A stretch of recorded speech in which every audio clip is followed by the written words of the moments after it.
The world feels unstable, but you react to the world from the inside out.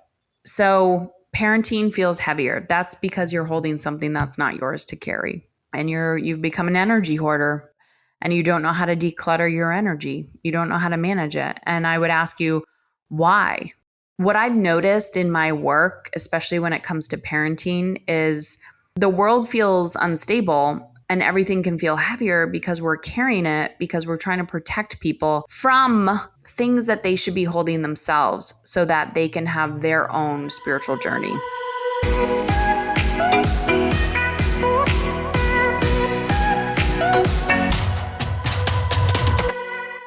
All right, today is going to be a little bit of a mix of me just talking about all the things. I have been working behind the scenes with my clients, helping a lot of people get out of chaos, to be honest.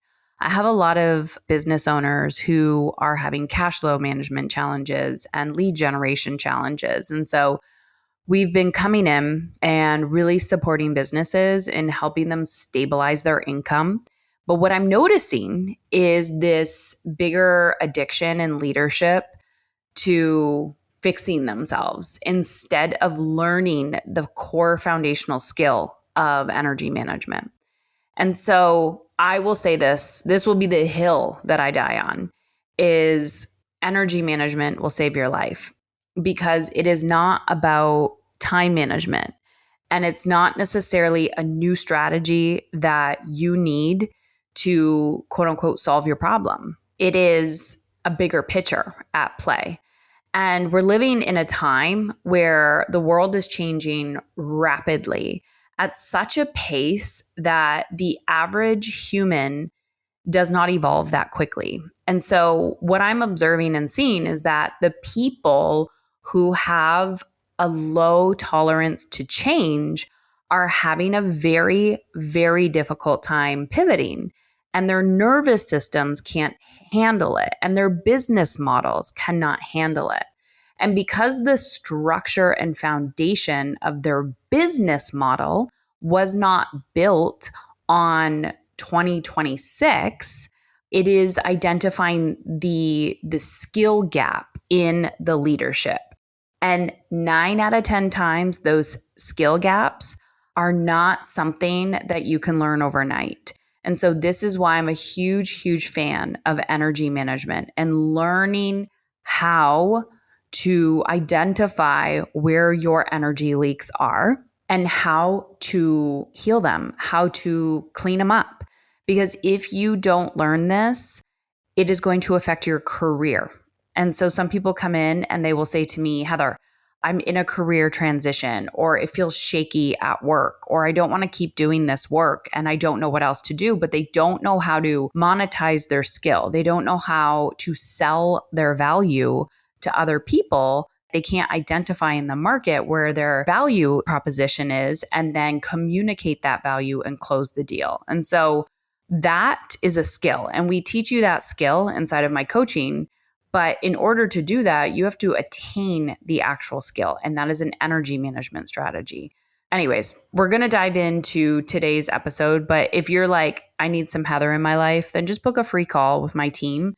So you can go to Heather Chauvin, CHAUV as in Victor, IN.com/call, like CALL. You can text us there as well. There's big energy in the world. And my goal is to always help you feel stable. I don't care who you are. I don't care what you do. I don't care how chaotic your life is. My goal is to help you be stable. The reason why I named this podcast Emotionally Uncomfortable is because it is incredibly emotionally uncomfortable for the average woman, let alone the average human, to have discernment, to have agency, to have enough self-respect and high standards on how she lets other people treat her. Because the people-pleasing coping strategies that come out, the shooting on ourselves, all of it comes from an identity that you have outgrown. And moving forward, if you don't rise to the occasion, you're going to fall to the level of your identity. And a woman wrote in to me. She said, I don't even know how to say this without sounding ungrateful. On paper, I'm winning. I'm successful. Things are really, really good. The business is growing. Revenue is solid. The kids are healthy. We live in a beautiful home. People tell me all the time how impressive my life is, and yet I don't feel like I'm winning. I don't feel successful. I feel like I'm chasing the next level revenue goal, chasing better marketing, chasing being more present with my kids, chasing a version of myself that finally feels calm. You talk about winning and success, and something in me tightens. Because what is this finish line? If I hit the revenue goal, will I relax? If my body looks stronger, will I soften? If I finally feel organized, if I finally organize my calendar perfectly, will I stop feeling behind? Or will I just move the goalpost again? I think what scares me is that I'm addicted to becoming. There's always another level, another skill to master, another fire to put out, another identity to grow into. And if I'm honest, the last few years shook me. Pay attention to that line. The last few years shook me. The world feels unstable. Parenting feels heavier. The mental load feels constant. I feel like I have to hold everything together: the business, the emotions, the finance, the energy in the house. So I keep pushing and I keep holding. Because if I'm achieving, at least I'm in control. But I'm tired of my nervous system living like I'm in a marathon with no finish line. I don't want to quit. I don't want to downsize my ambition. I don't want to become mediocre. I just want to feel stable while I build. I want to win without feeling like I'm losing myself. I want my kids to see a powerful woman, not a perpetually stressed one. I want to stop secretly wondering, why doesn't this feel like enough? And here's the part I don't say out loud. What if I invest again and I still feel this way? What if I spend the money and nothing changes? What if the problem isn't my systems, it's me? But when you talk about energy, not time, something clicks, because time isn't my problem. Energy allocation is. I can see how I'm bleeding energy in places that look really, really successful. I can see how I've confused achievement with safety. I can see how I've built a life that works, but doesn't always feel light. I don't need another strategy. I need stability. I need regulation. I need redefining what success feels like. Maybe winning isn't crossing a finish line. Maybe it's learning how to feel grounded while I run. And maybe that's why I'm here. Yes, a woman who is technically successful on paper, but wants to finally feel like it. There's a few things in this email that was written to me. She kept talking about winning, like she used the term winning. I don't really use the term winning per se. I would say successful. So I'm going to dissect this for you. The first line right out of the gate, I don't even know how to say this without sounding ungrateful. So I believe that there's this paradox that women have, which is gratitude. I should, right? The shoulds. You should all over yourself, AKA you shit all over yourself. I should feel grateful. I should be happy. But instead of shooting on ourselves, why don't we just see this as data? Let's look at the behavior. Like, obviously, if you buy into the story and the belief that you should be, this is going to sound ungrateful, you have to realize that there's dissonance happening, that there's a part of you that is not satisfied, and that's okay. And you deserve full satisfaction. You deserve to feel whole and free. Legit. You deserve to feel whole and free. You have to look at it though. You can't sit there and strong arm yourself into being like, I should be grateful. I should I should be grateful. I should be grateful. Sure. Like, honestly, this is the exact reason why I think gratitude lists are often bullshit.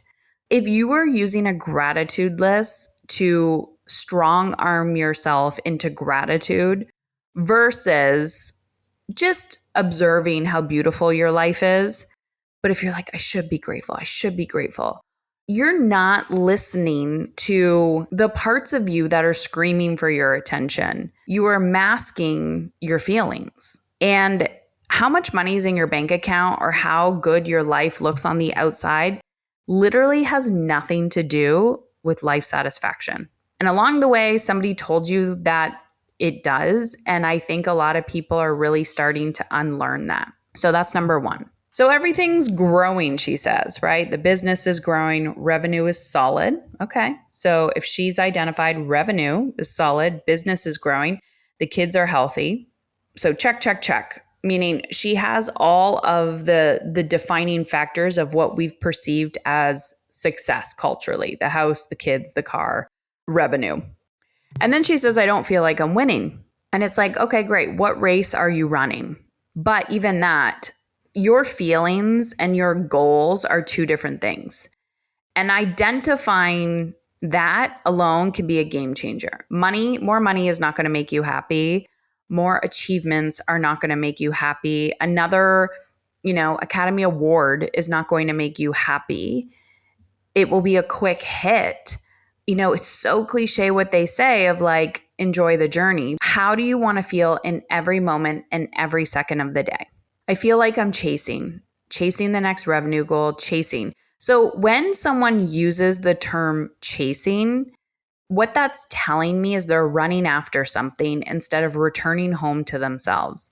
So when I talk about energy management, what I'm often talking about is you can go after the next thing. Here's the thing with ambition. When I have like a highly ambitious woman that I'm working with, like she's like, Heather, I've accomplished some shit in my life. I'm like, okay, number one, you are a personality type and the average person is not going to understand you.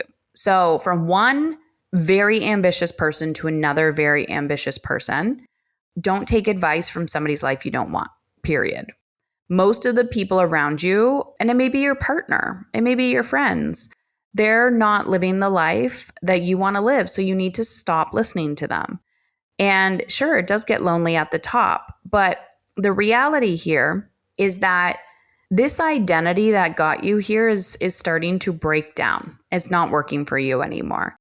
And the chasing means to me that you feel disconnected from yourself and you were seeking external validation. So you have to learn the skill of returning home to that feeling on a daily basis.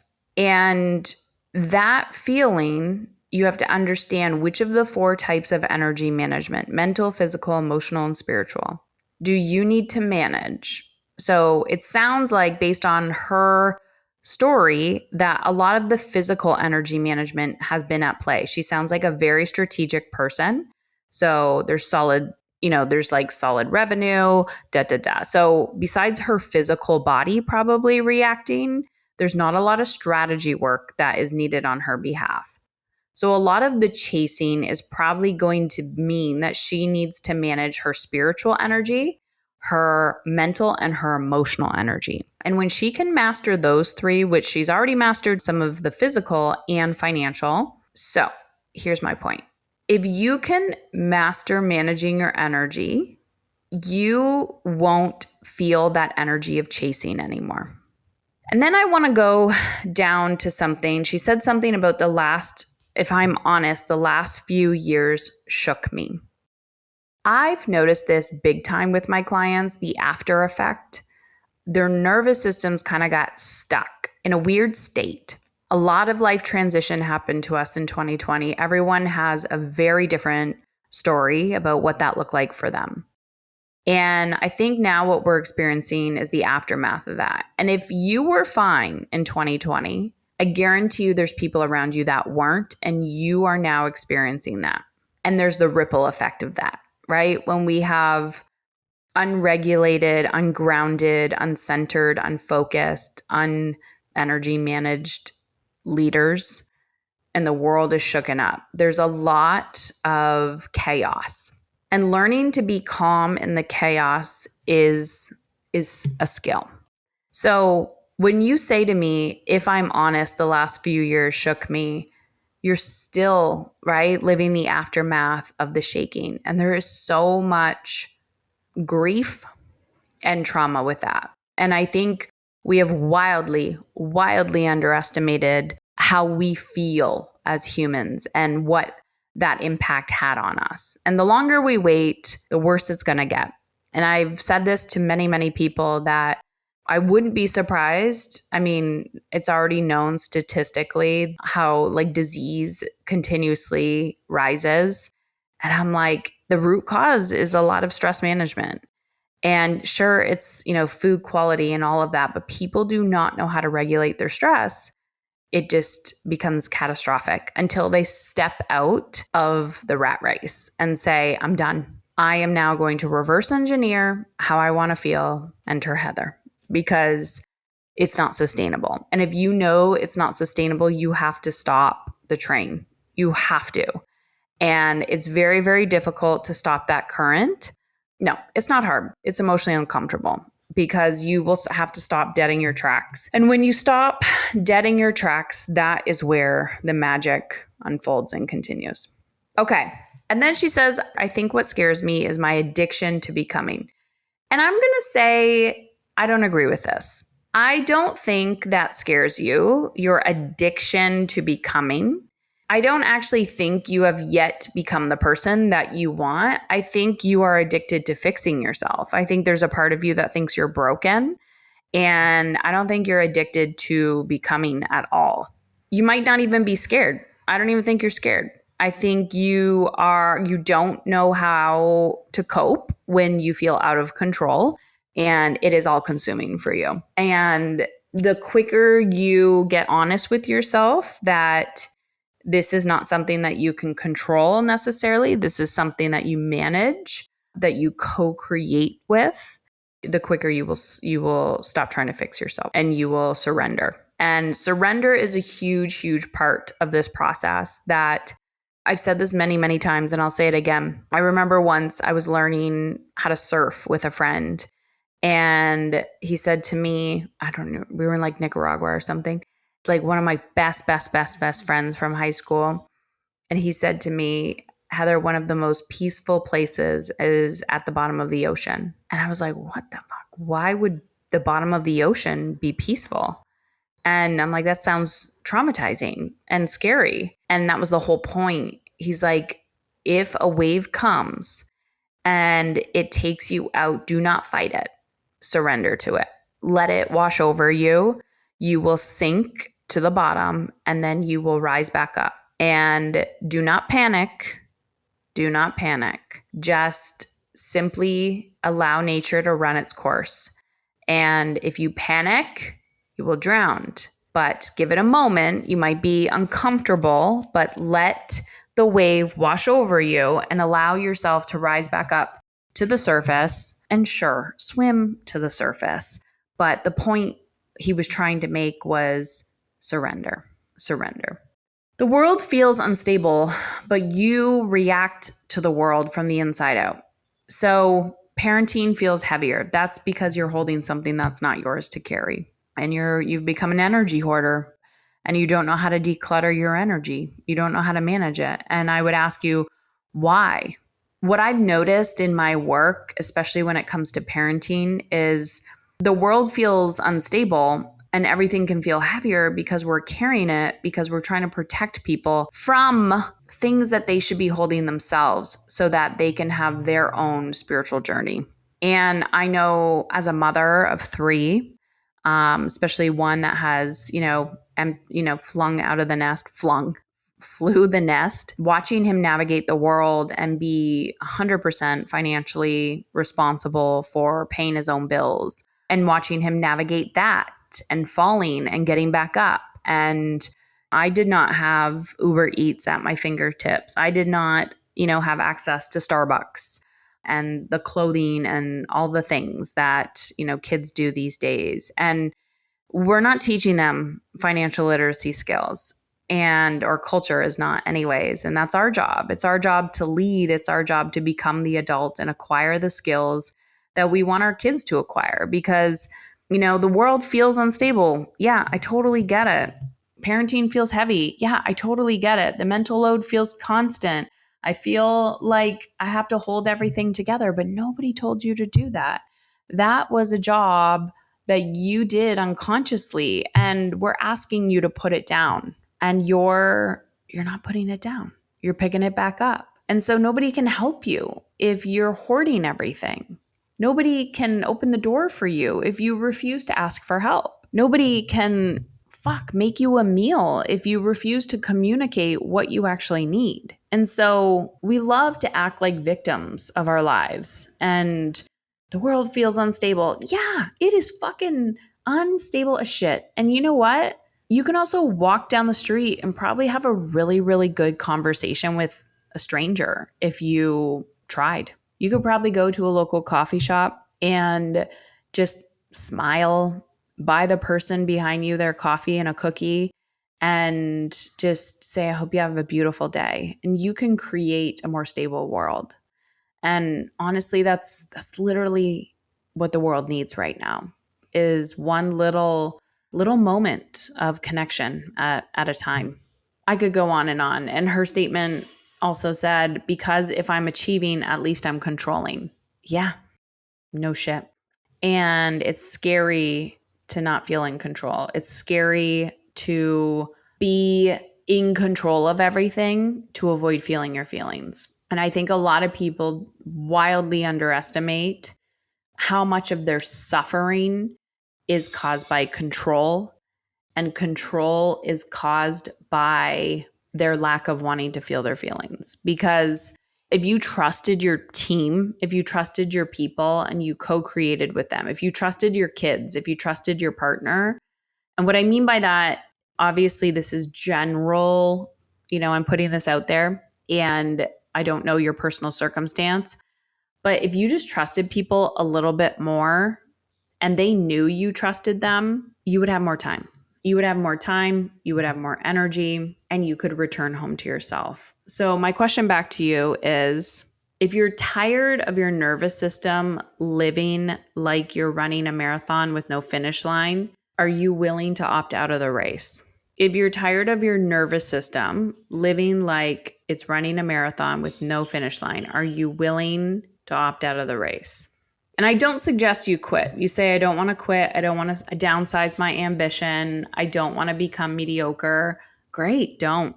I highly encourage you not to quit, but you got to do things differently. You have to reinvent the wheel. You have to learn how to figure out how you want to feel. You need to learn how to manage your energy so that you can feel calm and peaceful while you're going after your ambition.